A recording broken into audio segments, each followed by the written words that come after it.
Broadcasting live on StarWorldWideNetworks.com. It's time for The Real Deal. Join the Ambassador and special guest hosts as they put together great guests and honest commentary on a range of issues.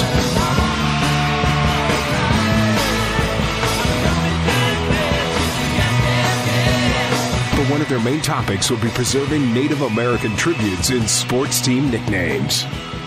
Also avid fans of music and the arts, and they'll always make time for a great song or two.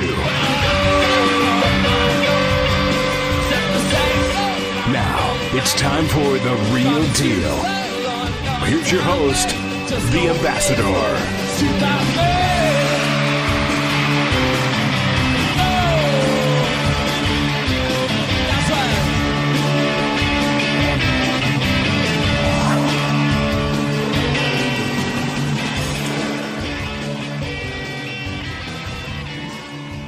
Welcome to The Real Deal, ladies and gentlemen, at the famous Star Worldwide Networks in the Camelback Towers in beautiful downtown Scottsdale, Arizona. This is the Ambassador, and we are definitely off the reservation tonight.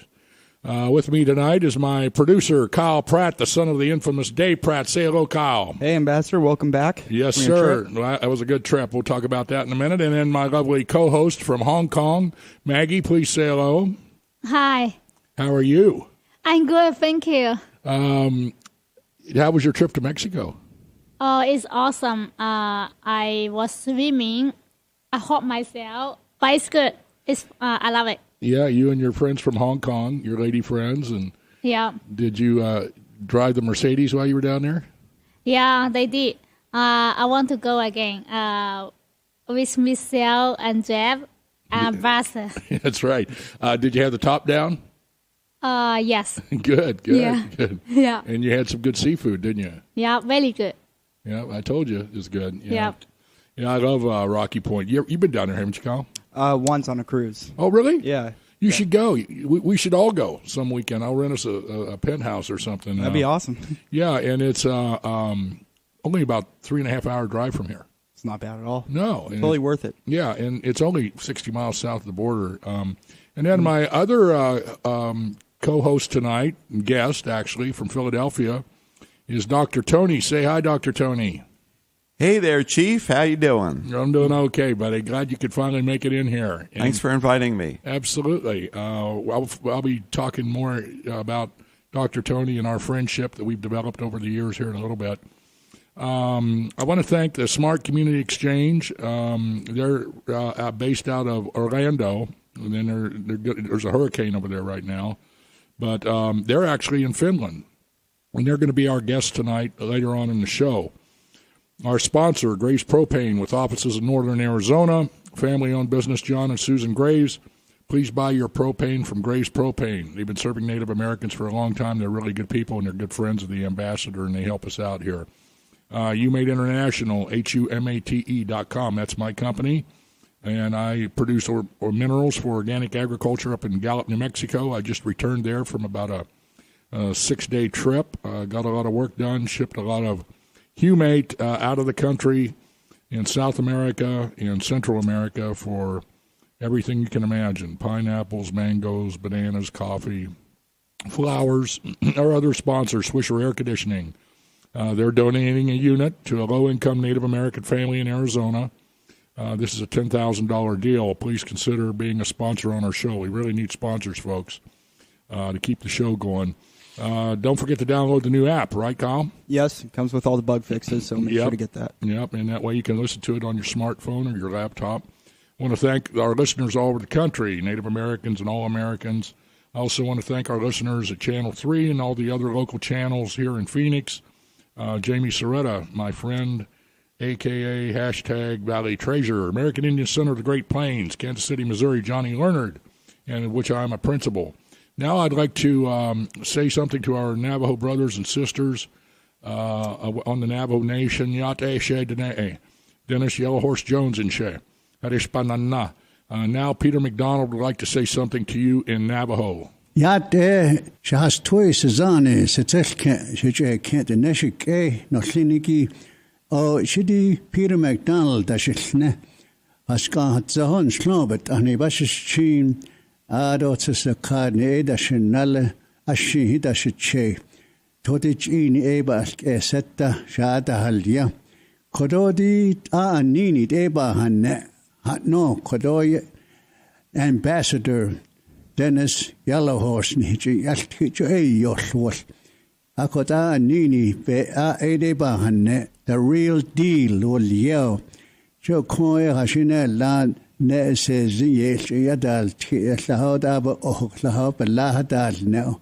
Diedo Kot Eda, Ebony Na Hada Kisigi, Kodo, the real deal, no, Yahal Negi, the Nini, Jo Edeba Honne, Ako, Ikena Slagi, Stop, Banda Yosnito, Banda Notra, Graves Company, will love. La shibe da no Sunday da jo kodo kushi without di ikena slaw kodo kuich na long kodo hiji yati. Thank you, Peter. That, ladies and gentlemen, that was Peter McDonald. He was chairman of the Navajo Nation. He was the chief of the Navajo Nation for 4 terms. He's also president of the Navajo Code Talkers. He was a Navajo Code Talker when he was a young man. And back in February, we did 4 shows with him. He came down here and stayed at my home, and we did 4 back-to-back shows with Kyle, and we call them the Golden Bundle. And they're the best, some of the best shows. You heard them, didn't you, Tony? Yes, I did, and there was a lot about the wind talkers that I didn't know about, and it was fascinating to know that these men are still alive, and God bless them for their service. Yeah, there's only like 15 of them left. Yeah, Peter is awesome. Yeah, he is. And so if you guys really want to get an education on the Navajo Code Talkers, go back through our shows. They're archived. And I think they were like last February, but they'll say Peter MacDonald, M-A-C, capital D-O-N-A-L-D, and you'll see 4 in a row, and just play all 4 of them when you get time, and you'll get a really good education of how these code talkers introduced the Navajo Code to help win World War II. Very, very fascinating. Now I want to introduce my business associate out of New York and Washington, D.C. He's an ex-Marine. He's been all over the world, and him and I are associates of Jay Stryker. Jay Stryker is one of the market makers, and they're a 100-year-old firm, family-owned, and he's traveled the globe, speaks several different languages, and he's going to say something to our listeners in Spanish because a lot of our listeners, Dr. Tony, as you know, they don't speak their native language. They lost it. So their language of choice now is Spanish, and especially like in northern Mexico, southern Arizona, Pasquayaki, and a lot of the tribes in California. So, Mark, if you would, please say something. Claro que sí, don Dennis. Nuevamente, bienvenidos a nuestra audiencia de hispanoparlantes y a todos nuestros patrocinadores, Graves Propane de Flagstaff y YouMade Internacional de Gallup, Nuevo México, y a todos los radio oyentes a través de la nación y del Real Deal y nuestro anfitrión, el embajador. Thank you. Now, my co-host here is going to say something. She's from Hong Kong. She moved here about 1.5 years ago. She's a famous jewelry and fashion designer in Hong Kong, and she went from Hong Kong to Scottsdale. And she speaks fluent Mandarin, and she speaks fluent Cantonese, and she has a lot of listeners in Asia listening to our show, and she broadcasts it on WeChat and all the social media. So, Maggie, if you would, say something to our listeners. 分析其实这个节目是说美国的印第安人的历史文化Western Post 访问所有美国印第安人，他们都喜欢 Western Laskin Canyon City 这个名字但是有的花园要改变这个名字，真的是王马先生要改变这个名字要保护这个名字，他本人做出了好大的贡献和支持真的是王马先生还有出售有机土壤叫优美，如果有需要请打我美国电话6025151073今天在这个节目里还有这个 Dr. Johnny他是一个好出名的小孩子的医生如果有需要打我电话帮你联系他，他非常出名的。Okay, thanks so much, Chief, for having me on Real Deal. That is such my honor. Thank you. What'd you think of that, Tony? I thought it was great, and I have one thing to say to China. 我爱你. Oh yeah, 我也爱你. 我爱你. Yeah, that's say 我爱你. That mean English say I love you. Tony say 我爱你, 我爱 China. I love China. Okay. He say. Well, Maggie taught me how to say ni hao. Yeah, 你好. That means how are you? Good, yeah. You're doing great. I'm doing good. Yeah. Okay. Thank you, Maggie. Star Worldwide Networks, ladies and gentlemen, is the largest, fastest-growing internet radio station in the country. 200 shows, 6 million listeners. Kyle, tell everybody who's number one here. The real deal. That's right.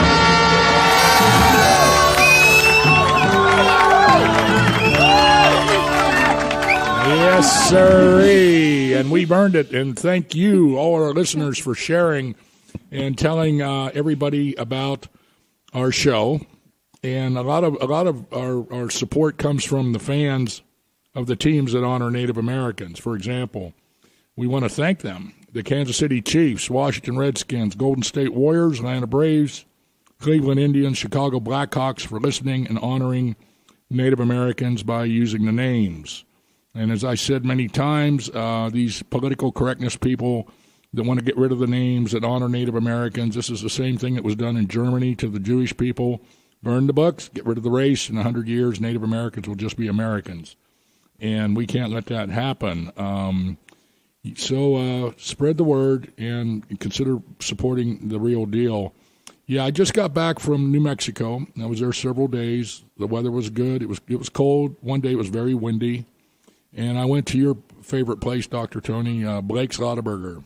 Love Blake's Lotaburger with the green chili on it. Oh, yeah. And Maggie likes their breakfast burritos. When she's up there, she has to have a breakfast burrito with the green chili. Yeah, it's so yummy. Yeah, it's good. I don't get up early enough for breakfast. I have to have the breakfast all day, like McDonald's. Eat breakfast at 5 o'clock. Well, they do have one of those. Oh, they do? Okay, that's good. It's in the afternoon. That'll work for me. If you ever get up there, Kyle, go to Blake's. You can't. They're only in New Mexico. Blake's Lotaburger. So it's not a chain or anything. It's just local? local. Just a local chain, and just in New Mexico. They got them in, like Gallup. Those are the Albuquerque. best shops or restaurants. Oh man, they're good. This is award-winning stuff, and they use a lot of the New Mexico green chili and things like that makes it very, very. Chief, good. when I drove cross country this past June, I was coming out of El Paso and stopped in Las Cruces just to have a Blake's Lotaburger. Right. Because that's the only place you can get one. That's right. Yeah, I went to college in Las Cruces back in the day, and what was interesting about that is, we were all kids. We were 18, 19, 20. All of us were under 21. So we would go to Juarez, which is across the border from El Paso. And that's where we'd party and drink beer, and a beer was $0.25. A shot of tequila was 15 cents.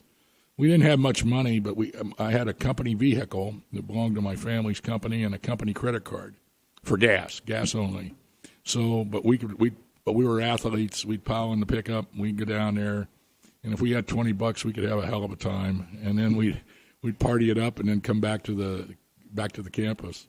But I had a job interview once upon a time at University of Texas, El Paso. I landed there, I guess, in January, and it was one of the rare days where it had snowed in El Paso. Right. So they were giving me a little real estate tour in the foothills there, and every single house had a little itty-bitty snowman because the snow wouldn't last more than one day in El Paso. And, of course, they're famous for University of Texas El Paso had that legendary NCAA basketball team that they made a movie about they won the NCAA championship for basketball. Yeah. I had a lot of friends in El Paso, still do. One of my buddies owns Old El Paso Saddle Blanket Company, Dusty Henson, and he's a good friend, and he's been there a long time, and he sells the heck out of stuff. Well, another little retro El Paso story. When I drove to Tucson, Arizona back in 1982 from Philadelphia, and I crossed through New Mexico, went from Amarillo down into Clovis. Right. Went through Alamogordo, Ruidoso Downs, the Mescalero Apache Reservation, White Sands, and then went through the pass to El Paso. And so I queued up on my cassette tape Marty Robbins down in the West Texas town of El Paso. That's right. And I'm still looking for Maria's Cantina down there. I'm sorry, Rosa's Cantina. You know, Marty Robbins was from Glendale. Really? Glendale, Arizona, yeah, here on the west side.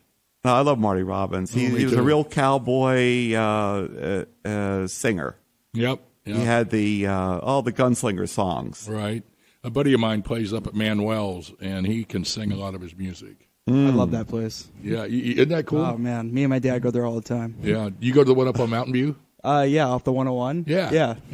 Well, Great place. You know, we'll have to go up there.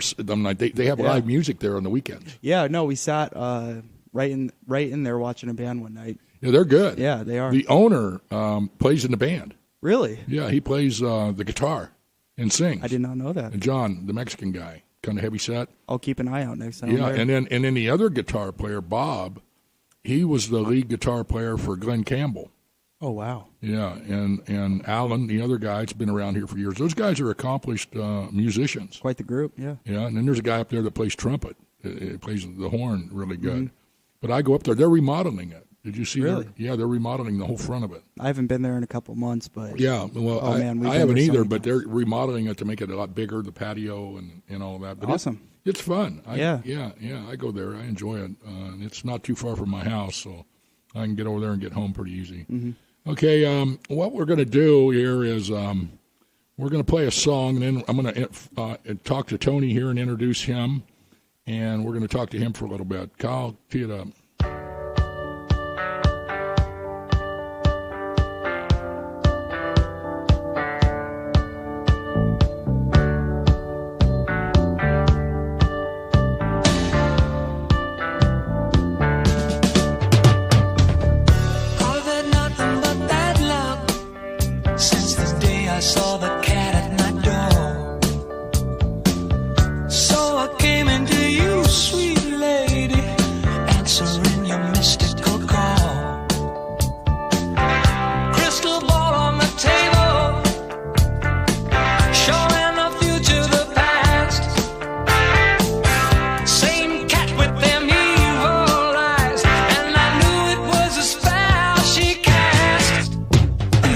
She's just a devil woman.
Okay, we're back.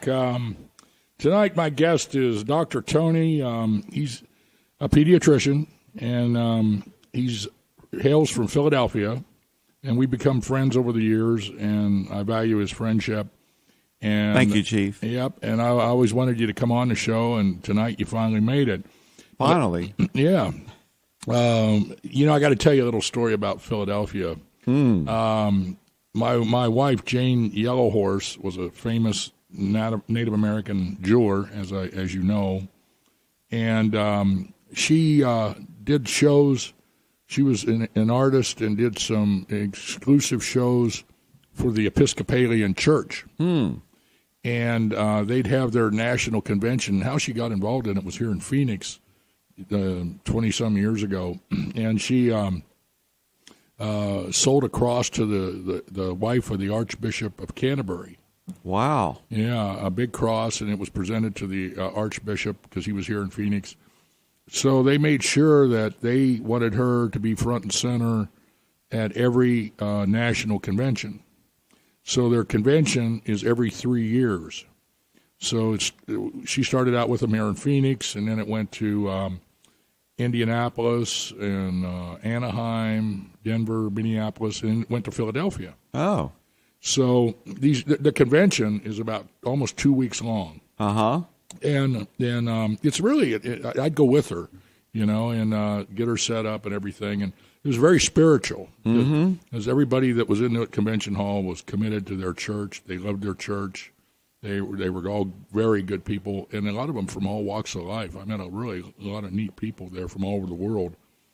And so when we were in Philadelphia, we were staying downtown near the convention center at one of the hotels there, and so the show would start from like 10 in the morning till 6 in the evening. And then at 6, the show was over. Uh-huh. So the hours weren't bad at all. So after 6, she'd close up shop and put everything away. And we'd go back to the hotel, which was right near the convention center. And she'd say, I'm just going to, kick back, rest for a while, take it easy. And I said, okay. And that'd be about 6 o'clock. And I says, I'm going to go out for happy hour. Sure. You know me. Oh, yeah, I know you. so right next door to our hotel was a famous local restaurant and bar called La Brasserie. Certainly, yes. Yes. It was. So you know it. French restaurant. Yep. Yeah. Yeah. So it was literally right next door to the hotel. Yeah. So I'd walk over there, and I'd walk in, and, of course, I'd be wearing jewelry, cowboy hat, and everybody would look at me like, who the hell is this guy? Right. And so, I'm sitting there, and pretty soon I strike up conversation with people, and a lot of them were locals. Uh-huh. They were lawyers, doctors, stockbrokers, and so we got to be friends. And I'd go there every night for happy hour. And they'd say, hey, Chief, come over here, let me buy you a drink. And what are you doing tonight? And I said, well, I don't know. We're thinking about eating some Italian food. What do you guys recommend? So they'd recommend someplace down in Little Italy. Sure, South Philadelphia. Yeah. And Ralph's was one of them. Ralph's. Yeah, and then what's the famous seafood restaurant?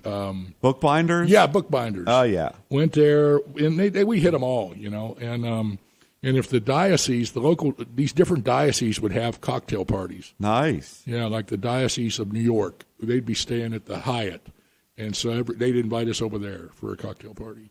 Or the Diocese of Los Angeles would be staying at the Hilton, or the Diocese of Pittsburgh or whatever. And so it was just a great time. Met a lot of really cool people.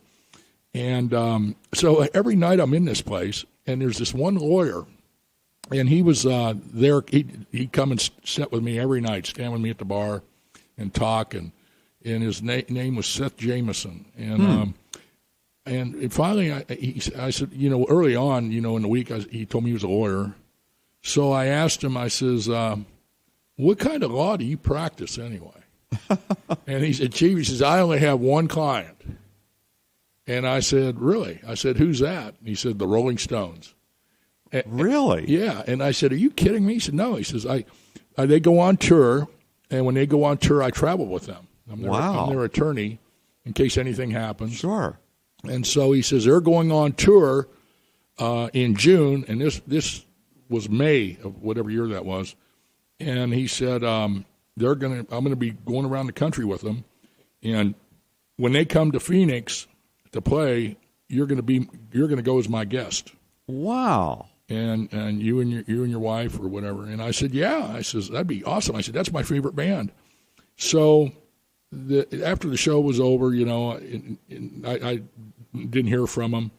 And then in October of that year, the Stones actually played a concert in Albuquerque. Okay. And I get a call from him. And he said, and the next week they were playing here in Phoenix after Albuquerque.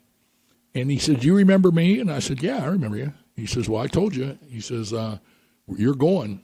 And he says, I'm coming a couple days early so I can hang out with you. So he checked in over here at the Phoenician. Wow. And he come out to the house, and we hung out for a couple days. Cool guy. Yeah. So then they played at Sun Devil Stadium.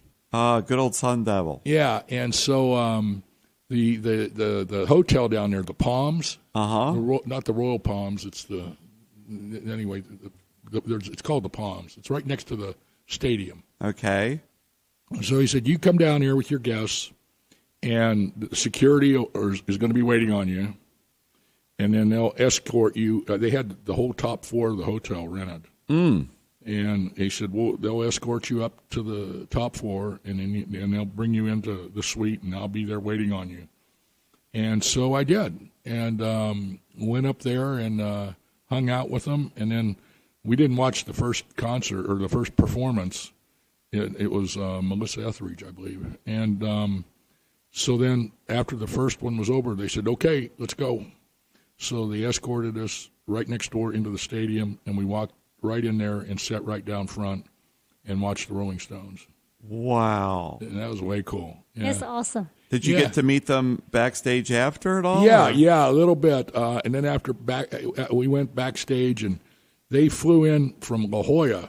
They were staying in La Jolla at the Ritz. Nice. And so we went backstage and met them for a little bit. But I'd met them before because their saxophone player was a good friend of mine. His name was Bobby Keys, and he was from Albuquerque. Oh, okay. And I knew him from Albuquerque years before. So I told him I was coming, and he kind of took care of me, and we hung out. He passed away last year, but that's how I got introduced to them. But they didn't stay very long. It was just a few minutes, and maybe 20 minutes, and then they headed on back to La Jolla.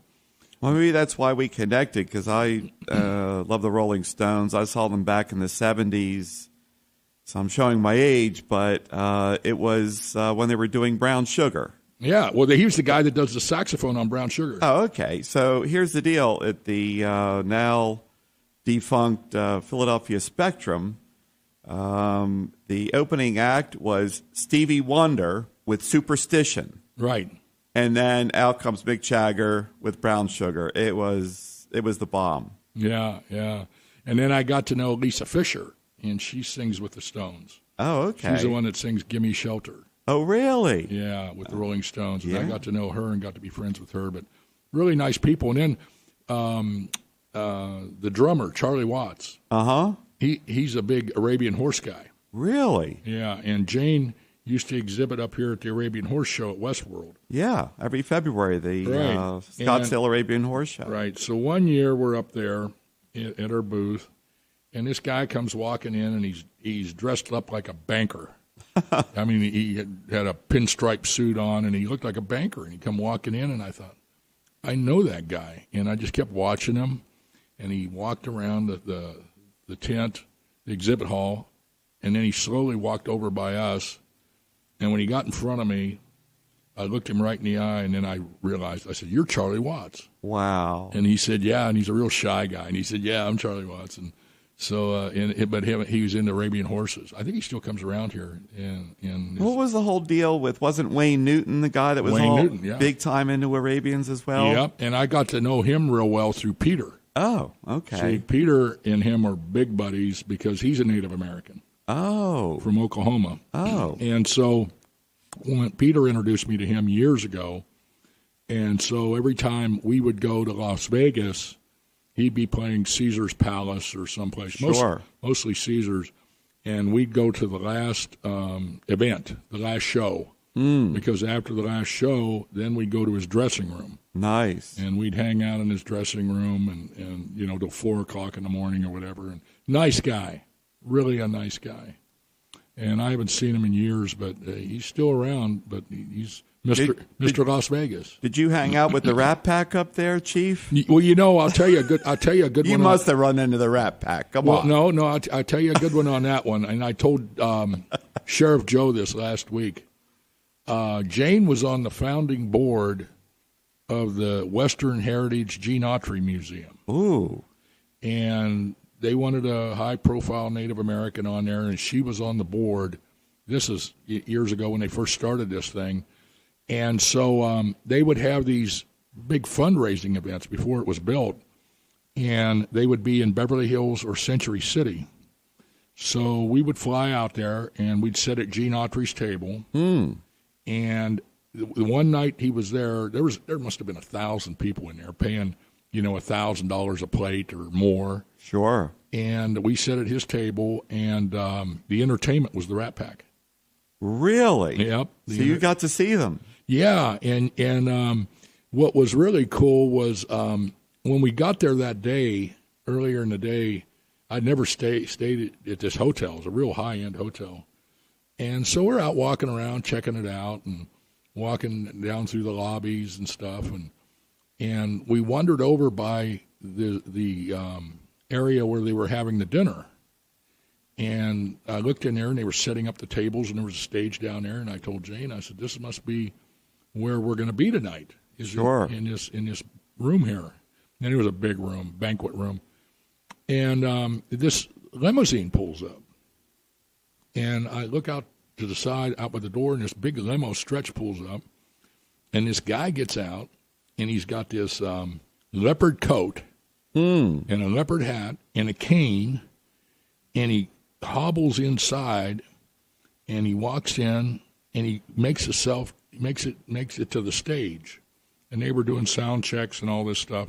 So he gets up on stage, and then he's doing, testing his voice. Mm-hmm. And it was Sammy Davis Jr. Wow, Sammy. Yeah, and I told Jane, I said, Jesus, that's Sammy Davis Jr. I said, he can hardly walk. I said, that, because he was up in age. And so that night, he did a couple sound. He wasn't there 10, 15 minutes tops. He got in the limo and took off. So that night, when he got on, I don't know if they shot him up with something, but he was rolling. He was. He had his tuxedo on, and he was beat bopping, and I mean, he didn't look like the Sammy Davis Jr. that I seen 6 hours earlier. Wow. It was a hell of a show. But this Gene Autry, he owned the Angels. He was one of the biggest real estate developers in California, and he commanded respect. And all these guys said, "Hey, if it's Gene Autry that wants the Rat Pack, we're playing." Well, when the little piece of trivia there with Gene Autry that I learned at spring training, when the California Angels were still the California Angels, right? When the Angels would knock the opposing pitcher out of the game, they would play the song "Happy Trails." Oh, they did? As the pitcher was right. With his head hanging down low and his tail between his legs, going back to the dugout. Happy Trails. So I miss the days when it was the California Angels, right? Gene Autry's team, right? Yeah, and he was a heck of a nice guy, and his wife was a real nice lady too. But that political correctness, that I told you in the conference room there. That the name Angels is offensive. Really? Oh, yeah. And the name, Chiefs is, but the name Padres is offensive to the priests. Right. And the San Francisco Giants is offensive to obese people. I'm telling you, it's getting crazy. What about the Eagles? Your team, the Philadelphia Eagles. Anybody offended? I don't think so. I mean, we're just offended that we're offended by the Eagles that we haven't won a Super Bowl. That's all we're offended by. And we're offended that the Arizona Cardinals in that NFC Championship game knocked us out. Right. But, whoever that year was going to go forward and lose to the Pittsburgh Steelers, I think, anyway. But, yeah, that's pretty much all we're offended by is the Eagles haven't won a Super Bowl. You're right. We don't care about the name. Just win. That's all that counts. Right. And with all due respect to Inflategate, and we get ticked off because we think that who's that coach from the Belichick? We think he stole a Super Bowl from us when we played the Patriots because they were doing looking at secret videotapes and everything. Look, if we win, we don't care how we win. We just want to win. Right. We get one Super Bowl. Super Bowl and go eat some Philly cheesesteak. Exactly. Well, we're off to a 3-0 start now. So we're atop the NFC East, Chief. That's good. So good luck to us against the Detroit Lions this week. And who knows? Our main rival is the Dallas Cowboys, and I was sharing with you. I was doing some research about the name Cowboys because Wyatt Earp and Doc Holliday, back in Tombstone, when they had the shootout at the OK Corral, they were pretty much the opposing force to what they called the Cowboys down there in Tombstone in 1881. And Cowboys was synonymous with outlaws. If you raised cattle, you were known as a rancher or a cattleman. Right. So the word cowboy actually has a derogatory meaning to it, meaning that you're an outlaw. So imagine people might get ticked off that the Dallas Cowboys are really the Dallas Outlaws, right? Which is the Dallas Criminals. Well, there's a team called the Outlaws, isn't there? There's got to be. Yeah, I think there is. Maybe it's a hockey team or maybe arena football team. Yeah, arena football. Yeah. I think it's arena football. Called the I Outlaws. wouldn't know. Yeah, it was called the Arizona Outlaws. Really? Yeah. I think it's a cool name. Yeah, sure. That's a cool name. Absolutely. Yeah, it's hard to be offended if you're an outlaw, I guess, but it's like I told Sheriff Joe the other night. I says, if Native Americans aren't offended by the names that honor these teams that honor Native Americans, then why the hell should you be? You know what I mean? Well, hey, Chief, being of Italian American ancestry, we seem to be one of the last ethnic groups that people seem to get away with making jokes about us. And, of course, there was the Godfather series, et cetera, et cetera. And I wouldn't know a mafia guy if I fell over him. But I can tell you this, that if anybody people will joke about that. They'll say, oh, D. George, you Italian, mafia. And then I'll get stone cold serious and say, yeah, what about it? I'm Skinny Tony. You got a problem? You should see them when you turn serious. They shut up and they're wondering about when they got to turn their ignition on their car, but it's going to blow up. You do not joke about things like that. No. And I admire the Italian people. There's a lot of Italians that live up in New Mexico, in Gallup. Oh. There's a lot of immigrants that migrated there to work in the coal mines.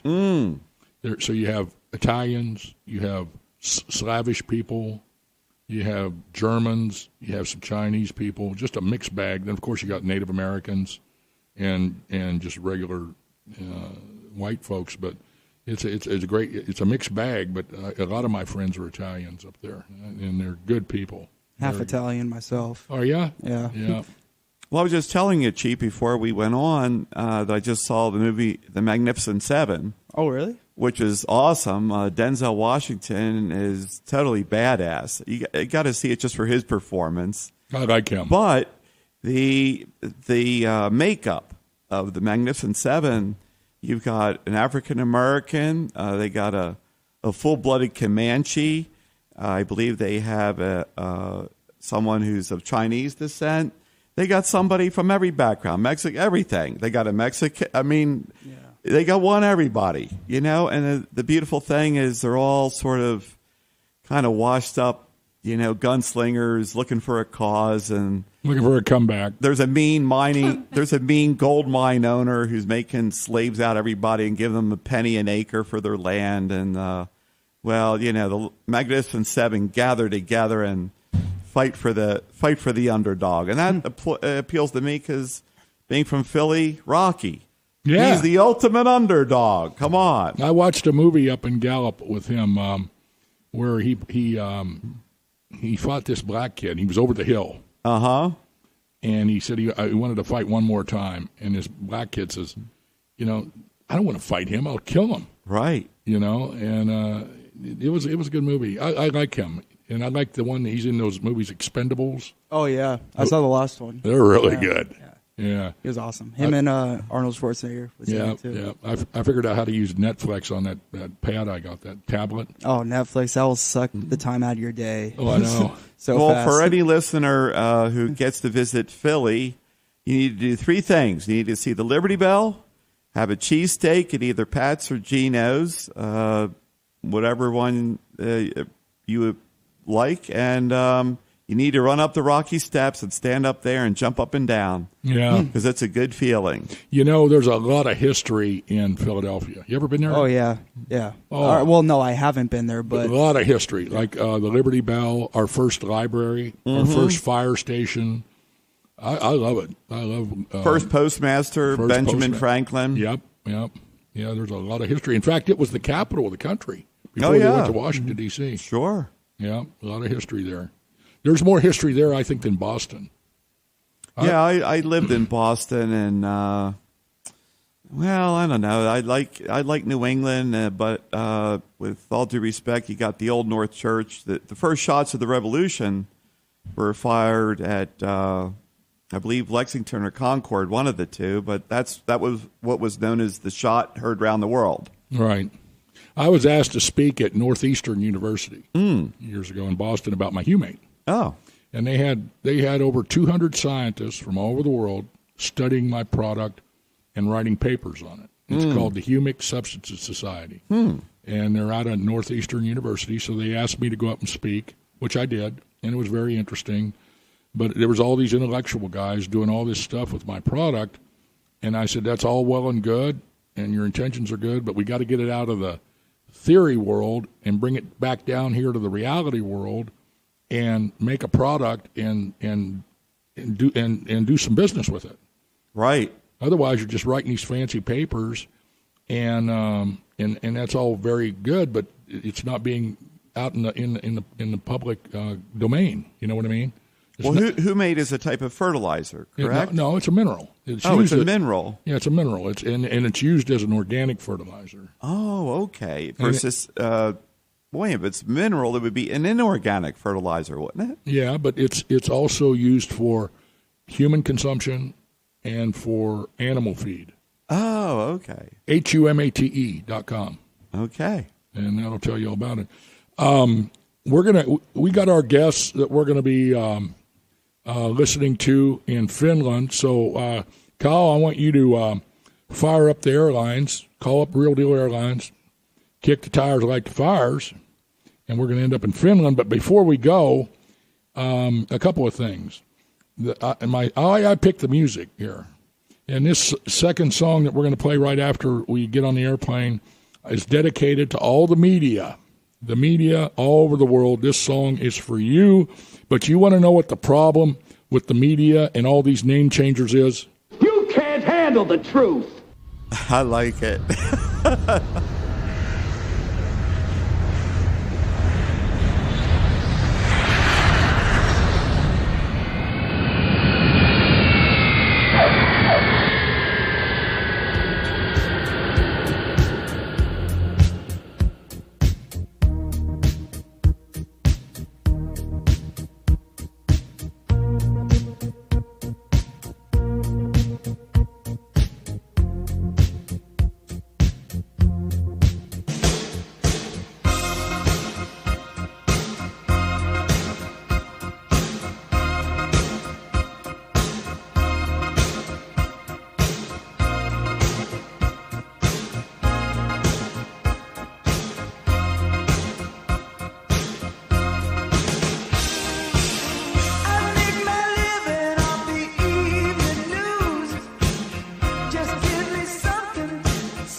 Okay, we're back. Star Worldwide, this is the Ambassador. We're here with Dr. Tony and Maggie and Kyle. I think that's fitting for the mainstream media. Don't you think that song's fitting for them? Perfect title. Yes, Dirty absolutely. Yeah, we love those liars.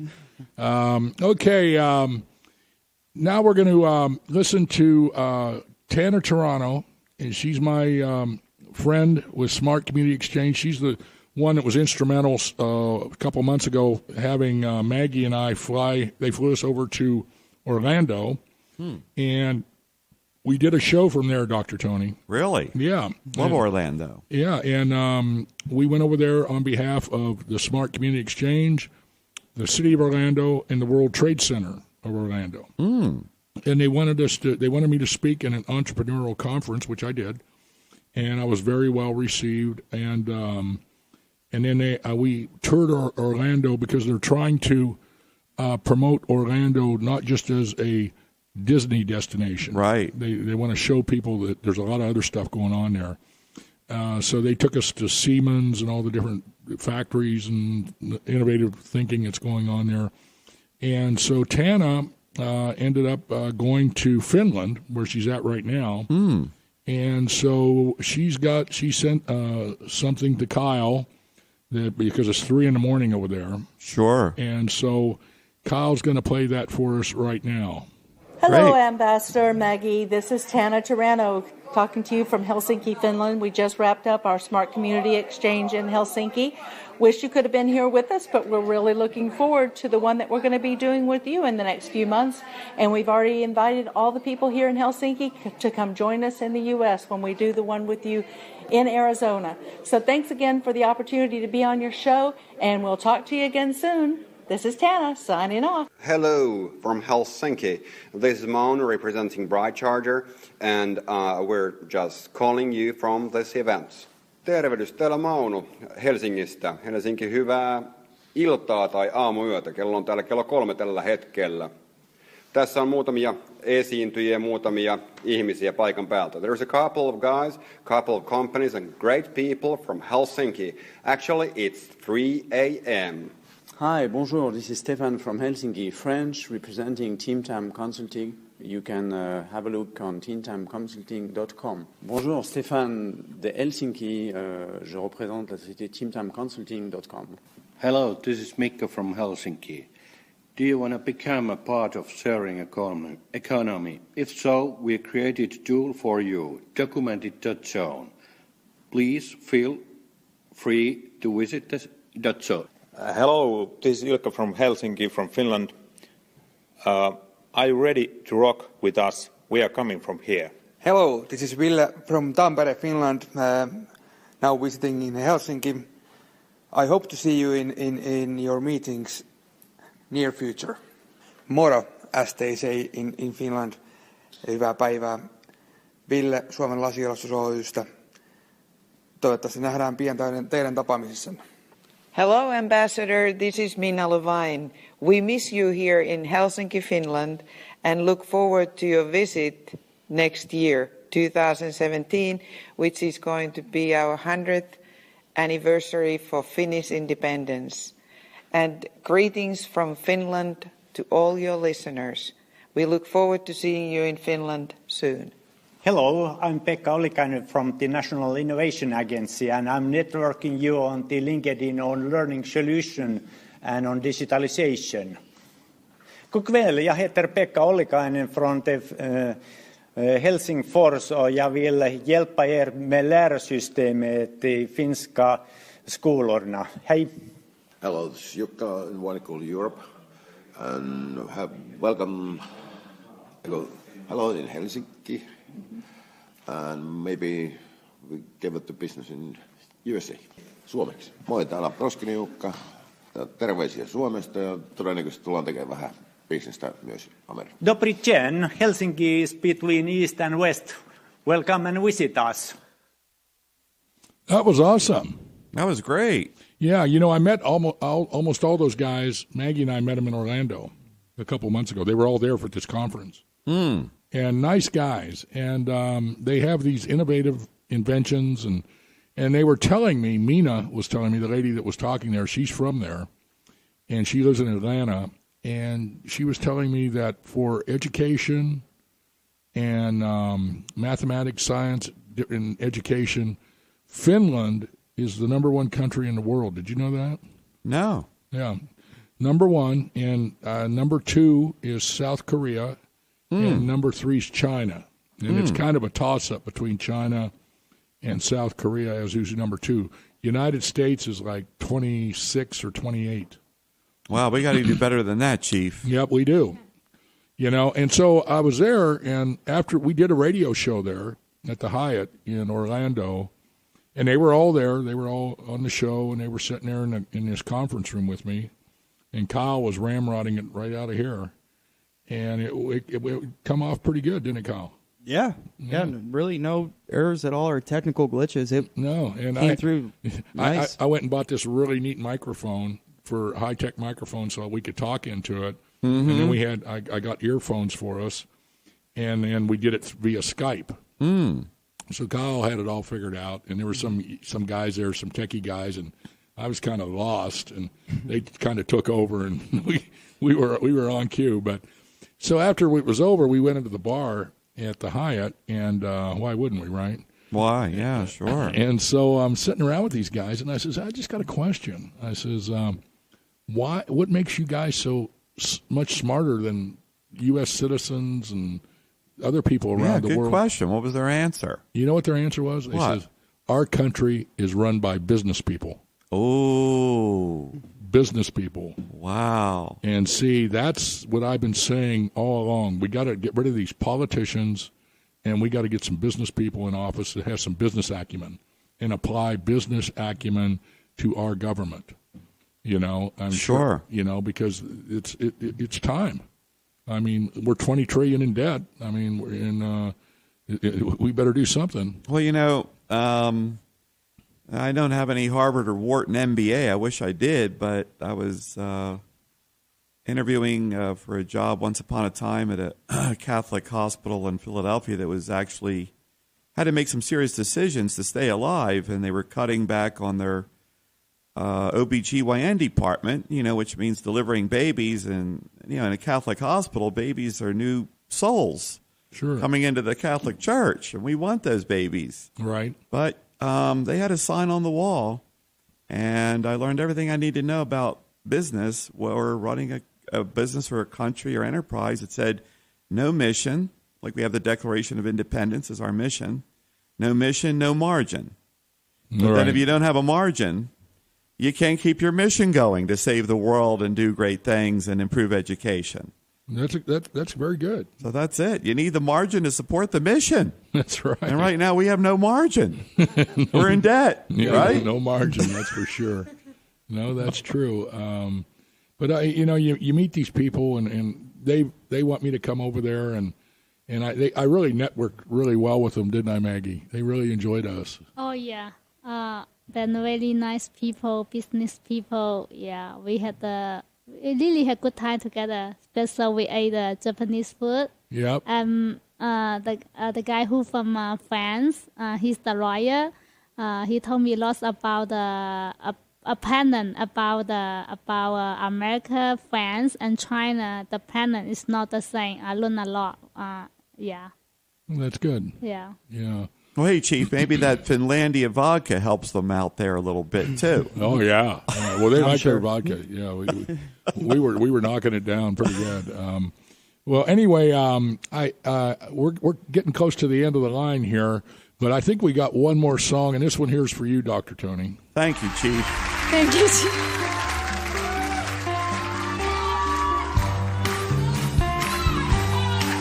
Want some whiskey in your water, sugar in your tea?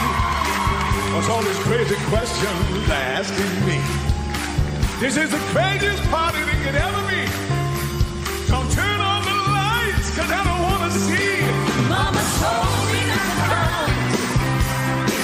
Mama told me not to come.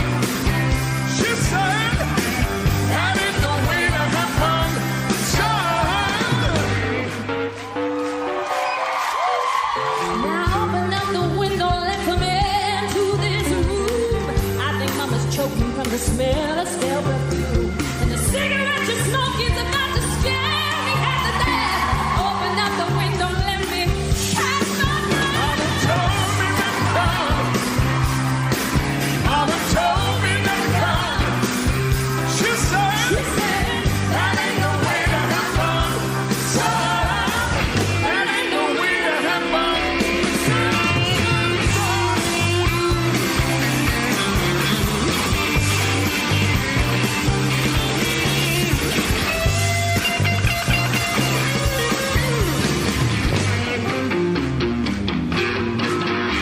The radio is plastic, someone's knocking at the door. Looking at my girlfriend, she just passed out on the floor. I see so many things that I ain't never seen before. I don't know what it is, but I don't want to see no Mama told me not to come. She said that ain't no way to have fun, son. That ain't no way to have fun. Mama told me, Mama told me, Mama told me, Mama told me. My mama told me not to come.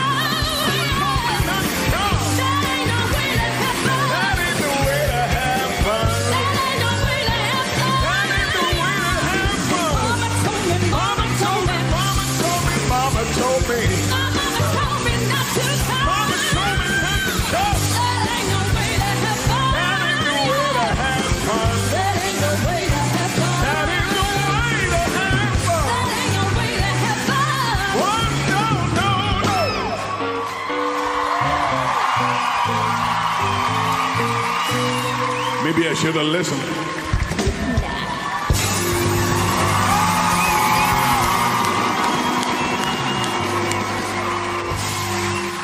Okay. Well, I think we're at the end of the road here. I want to thank all of our people in the armed services here and abroad for protecting our great country. And remember, the ambassador's here to tell the truth, deliver the message. That's what I do.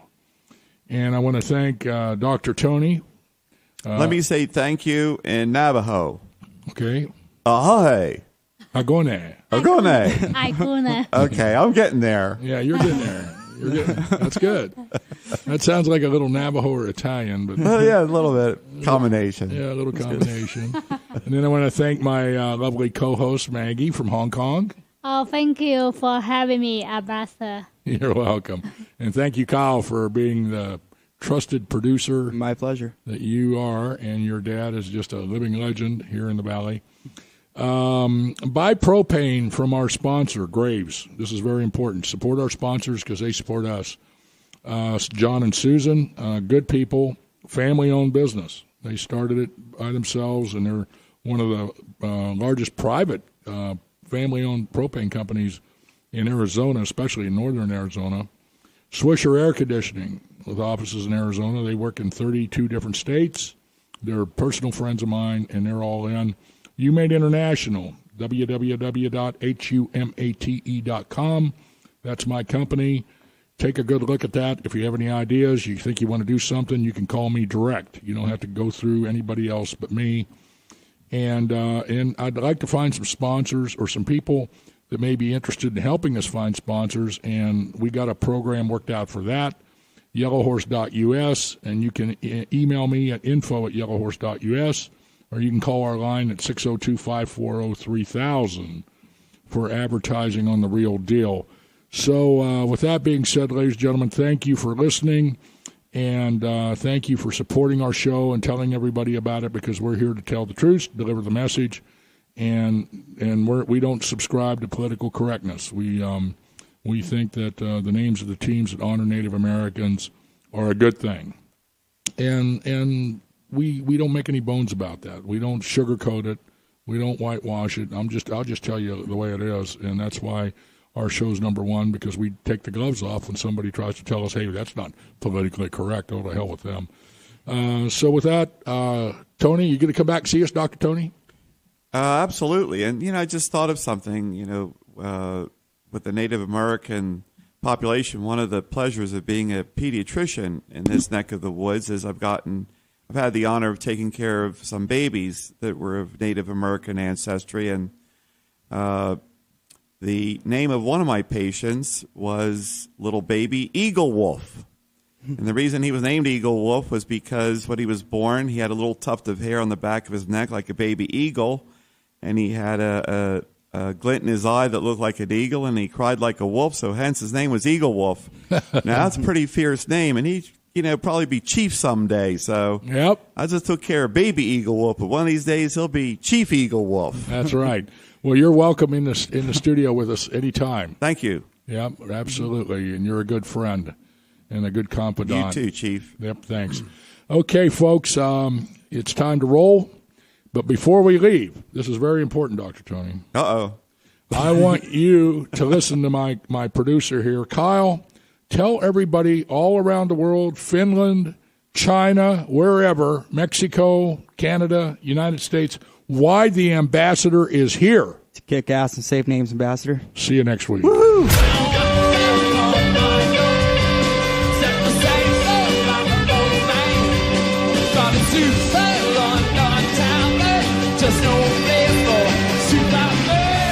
Thank you for listening to The Real Deal. Tune in to The Real Deal with the Ambassador and special guest hosts every Wednesday at 5 p.m. and on demand 24/7 right here on Star Worldwide Networks.